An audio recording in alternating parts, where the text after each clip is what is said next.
you're live. All right, I have with me here Landon Keller. And, oh my God, what's your last name, Kara? Cole. Let's do that again. I know. Hey, I'm a little nervous. Rob, you're so great at this, and this is your job, and this is what you do, and you're so good and talented. And we've been buds for a long time. Yeah, there's no reason to be nervous. Yeah. And you look cute, so Thank you. Go on. First of all, I'm here with Landon Keller and Keller&Cole from Keller&Cole. I want to thank you. You guys are going to be performing on January 15th for our Raw Milk live stream, and we're looking forward to it very much. I do know we've been friends a long time. I've run sound for you guys a long time. In fact, we were joking about the fact that entering the meeting and the interview was pretty much the same as entering the stage and the process that we ended up going through when we were doing that. So it's kind of been nice since it's been so long since we've done any of that.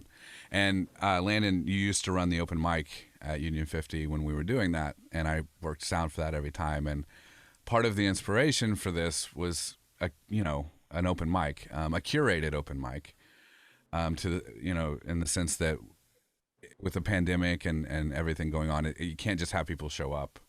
You have to, we're looking for music, and we want original music and new music, but we have to be careful. So thank you for doing this.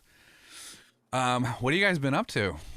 Have you gotten to play any music? What's going on with Keller&Cole? Well, first of all, Rob, thanks for having us and setting up this Zoom meeting and everything. We miss you. We want to see music come back live eventually when it's time. And I noticed there's going to be several artists on your show that we first saw or met again at that open mic. So I'm excited to see that. So thanks for having us. Kara, you can start with the sort of how 2020's been. I would like to point out we're all at work. Like this is what we're doing at work, and so I figure everybody can relate to this. Absolutely. Yes, we should give a shout out to Zoom. 2020 has been for me, relatively the same outside of music being taken away. I have worked the entire pandemic and come to work, go home, come to work, go home.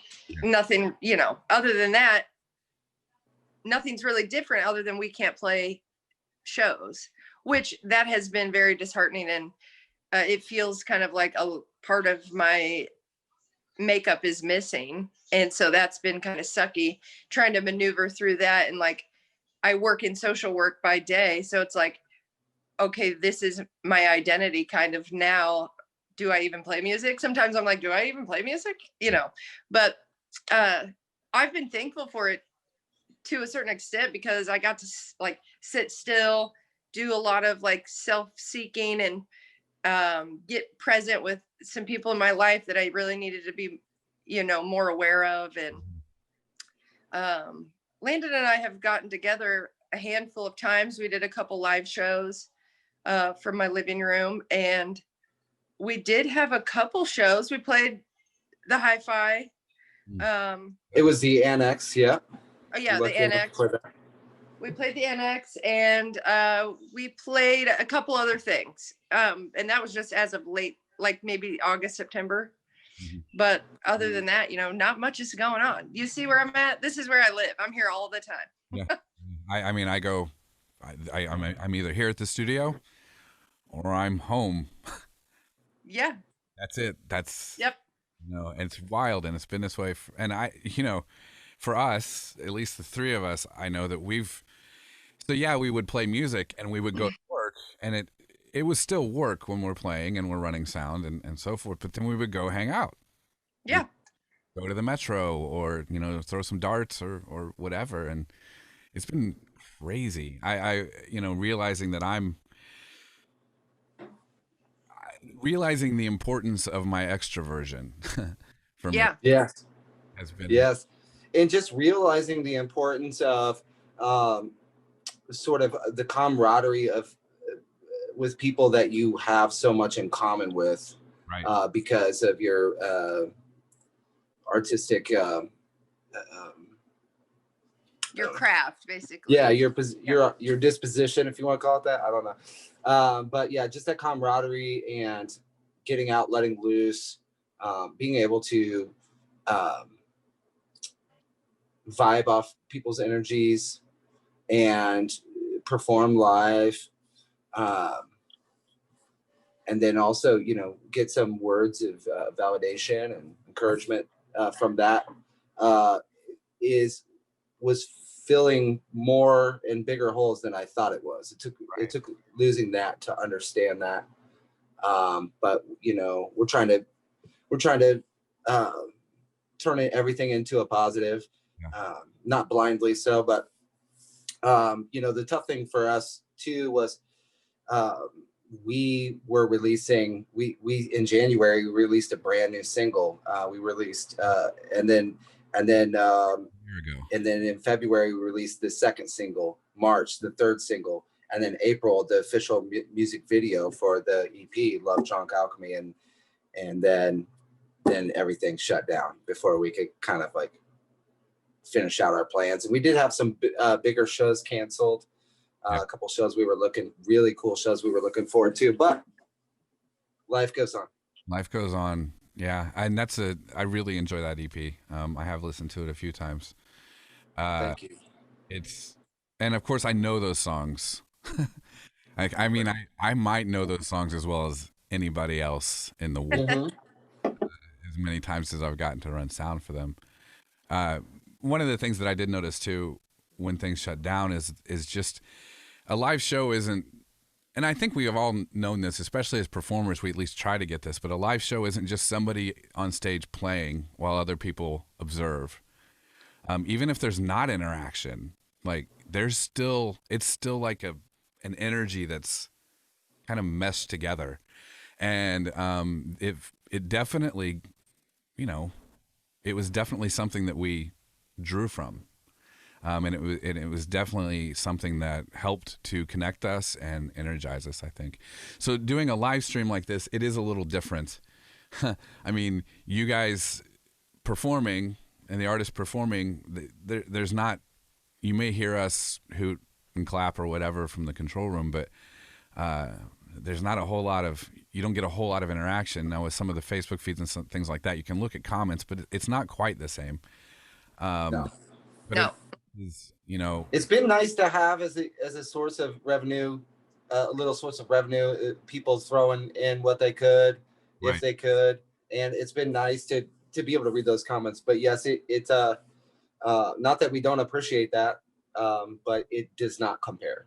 No. And so we couldn't really fix that situation with Raw Milk, not yet.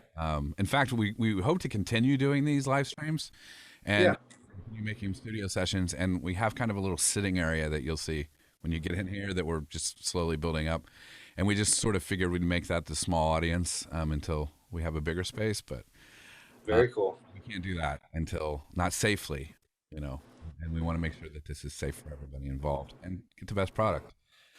You guys have done live streams on your own from your living rooms and things like that. You've had to do your own, you know, there's no real sound being done, right? You're just playing and the lighting, you may be able to do some of it, but you have to do your own that. And you have to basically take care of the feed, and hopefully, you'll get to the opportunity to not even worry about that at this. That's what we're hoping for. And that's what we focused on that to make that work. And, I think with the first live stream we did in December, we didn't exactly know what to expect. It's just like live sound. We tried to, anticipate everything. I think we ran like 6 rehearsals, and every single rehearsal something else went wrong, and that's why. And then more than anything, with show, with the show business, really the biggest skill you can learn is how to adapt and and how to keep going and still have fun. So, but what we're hoping to do here, and what I'm looking forward to you experiencing, is not having to worry about that. That's on us. We'll make sure things work, perform, and then the audience can enjoy it as much as possible. I wish we could have more interaction. Maybe we can get to that someday, but hopefully this will be good. To that point, you were talking about the monetary benefit of doing it and getting some support. Do you guys have a place where merchandise is sold, or where people can buy the music that you have? Go We ahead, Karen. don't currently have merchandise.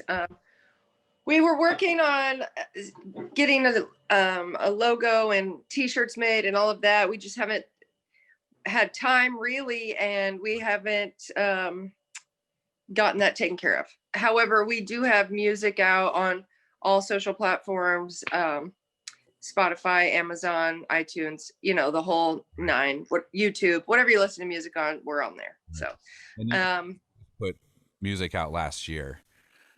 yeah, we put it out January of 20. Yeah, And that is last year. Thankfully. Yeah. Yeah. So you have, other than the EP though, is there you still have other records that are available for people, and streaming is donating too.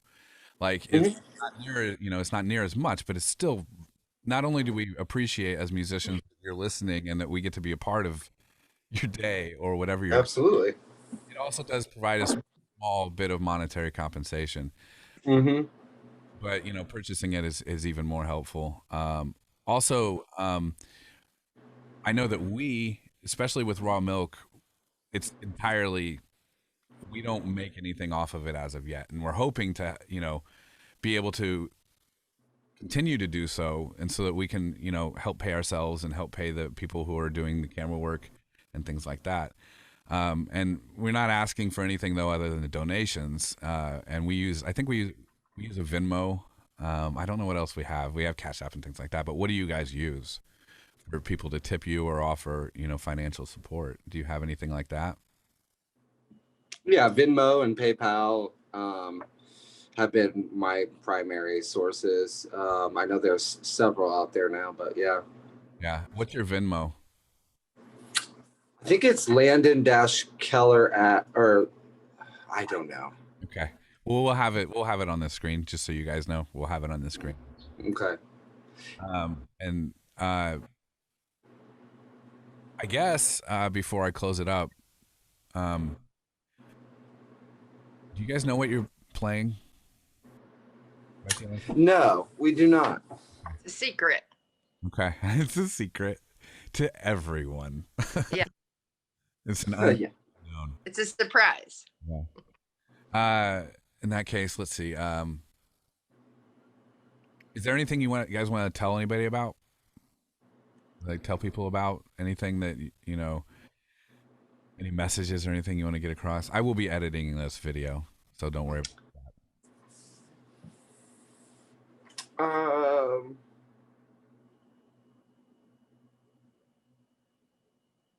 just that we have we did our first official live music video. Yeah. And people should go check that out too. Okay. It was really well done.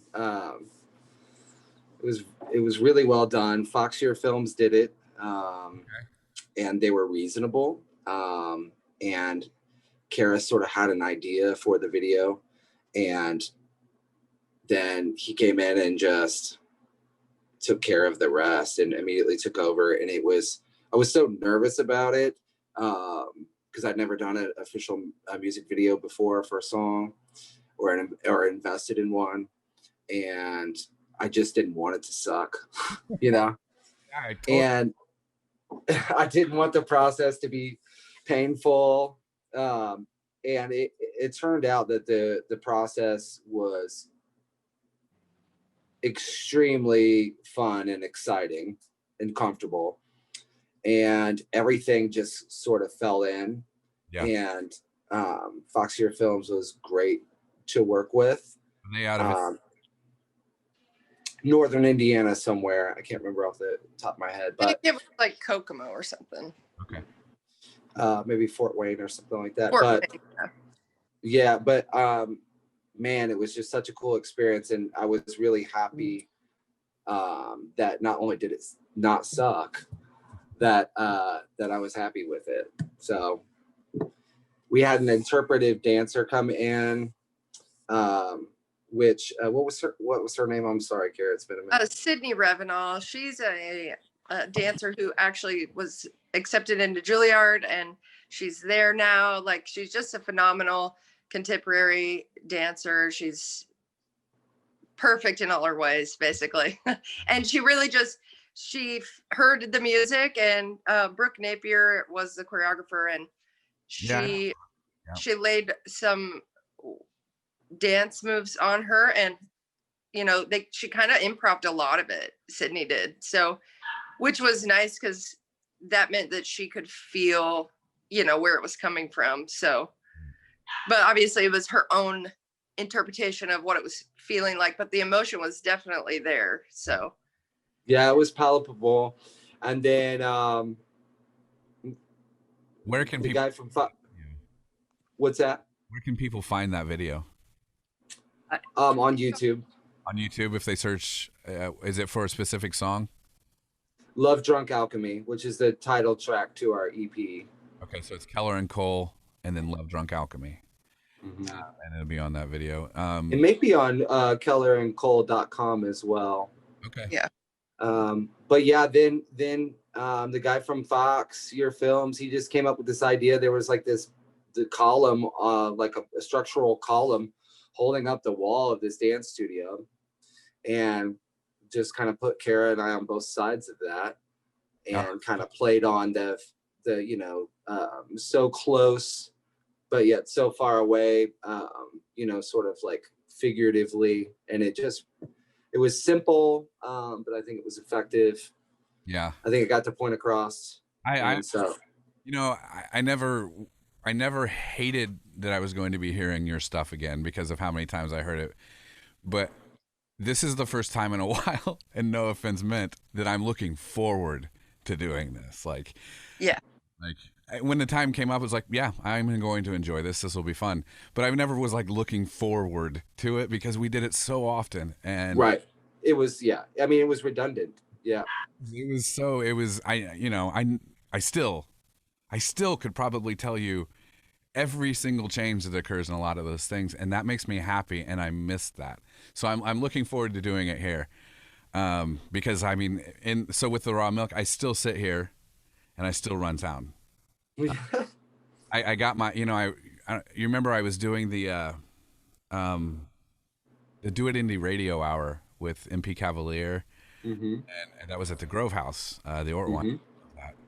And I was asked to run sound for that show, which at the Grove House meant I was using an old analog, I don't know, SSL or no, it wasn't an SSL, probably a Mackie, I don't know what it was, but an old analog board, nothing digital. And then I would run stereo outs to the podcast, and the podcast was produced live. So I got to mix that with headphones on while a big loud band played. And the challenge, the reason I was like, yeah, I will absolutely do this with you and try this, because it didn't pay other than experience, but the experience was, the challenge I got and the experience I gained was the idea of balancing running sound for the live room and running sound for a streamed podcast. And what's cool, what I've enjoyed is that, I've actually gotten to take that experience as well as running other types of live sound, and as well as working in the studio that we're doing here, and just kind of combine them all. And so I know I've worked a lot of jobs, if you want to call some of them jobs, but I've done a lot of things just for the sake of doing them. And it's kind of a neat thing to have occurred. In the beginning of the pandemic, I didn't know what to do. We took everything out of here, not everything, but Cam and I basically, Cam Melton, which speaking of everything coming from that open mic, I mean, Cam and I started working together because of that. And I have thought of many of them, and I'm looking forward to reaching out to people. And if people want to reach out here, please do. But Cam and I split what was here, and I took some of it home and ended up back in the same space where I had mixed like Manners Please first stuff. It's just basically my attic in the summertime, which is very warm. But I would sit up there. And I didn't know what to do, but I hadn't composed in a long time, like a long time. And I thought, well, I've got nothing else to do. My only work was running live sound. And, I started the studio in December of 2019. So things were just not put on pause. And so I started composing again. And that was nice. But I know a lot of people are struggling. I mean, I'm have personal experience with people struggling for money, and so that's another thing we're hoping to do, is to help musicians, kind of filter, because I know people want to support music, and when there's a live show, it's a lot easier to know how to do it. You pay for a ticket, you buy merchandise or whatever. But tipping was never really a thing, unless it was a cover band situation. But now it's how you support. Mm-hmm. So I know that people are I know that people are unfamiliar and they want to help. And I don't know if Mm-hmm. I think that $1 or $2 makes a difference, but it makes all the difference in the world, for people to help. So, Sure it does. And I will say, one thing I was surprised about, pleasantly surprised about, not shocked, but it was how many people that I wouldn't even see at a lot of our gigs or anything, or out and about, that I knew that were relying on these live streams and like showing up and being very generous with tips and just needing that in their lives, because they're sitting at home too. yeah. And some of them had been watching live local music for decades, and some of them were brand new to it, but there was a lot of it. And so that was extremely promising. Yeah. It was like, wow. I know that I spent like my hours flipped too. Like I didn't, I had no idea when I would be going to bed or waking up. It was so strange in the beginning. I didn't know how to handle myself. But I found myself watching concert videos. I think I watched The Police, their last concert video, and things like that. I watched tons of concert videos, anything I could find, literally anything I could find. And it still didn't, it was quite helpful. It still didn't fill the void, and it was, but it was helpful. And so we're actually have talked about encouraging people to watch these things on your TV. Watch Raw Milk on your television. It's going to look Mm-hmm. great. Listen to it on your stereo system. It's Gonna sound better. Mm-hmm. I promise. It's People don't realize how much of a difference it makes to have quality, balanced stereo sound coming at you, because everybody's sort of just like trained to, for convenience and other reasons, to just do it on their iPhone. And, the iPhone is an amazing thing, but, or whatever phone you use, technology in general, but sound has taken a hit in the last couple of decades. The way too many people listen to quality recordings that have been engineered quality, produced quality, mastered quality, and they're listening to it in basically out of a tin can, almost, so it's like, I just remember like all the time, like when I was making like little MacBook videos and posting them on Facebook, just always like putting shamelessly putting on there like headphones for best quality. I mean, at least put some headphones on, man, because it sounds so much better.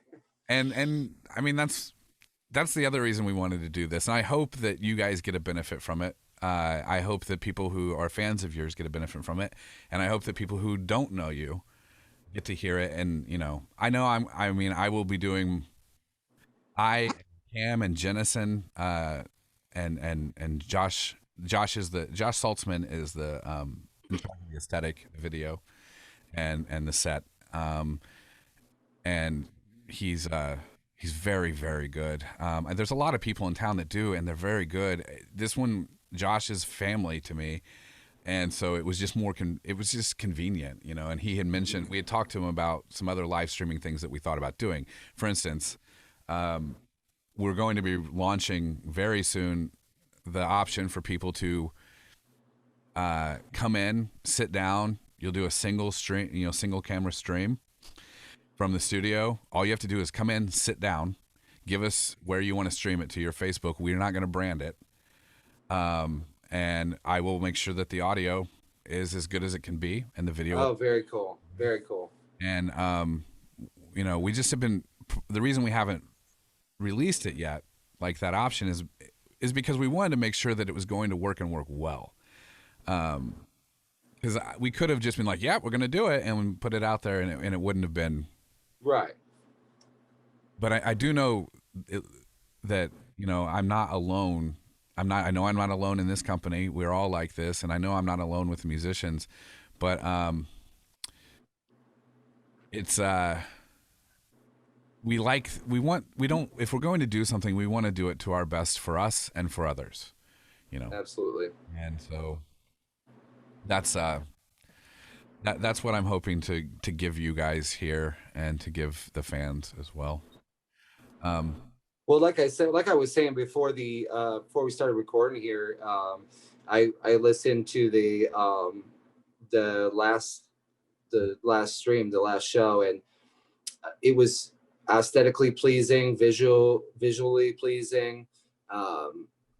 It sounded great, and so I mean, I love everything about what you and Cam are doing, and I forget the other two that you've kind of brought on with you guys, but he right now is Jay Saltzman Photography, but he's also very good with video. And then Jennison Snyder, Jennison Snyder, she's in Manners Please, and she has her own project called Doran, and she has her own pop synth project that we're going to be working on.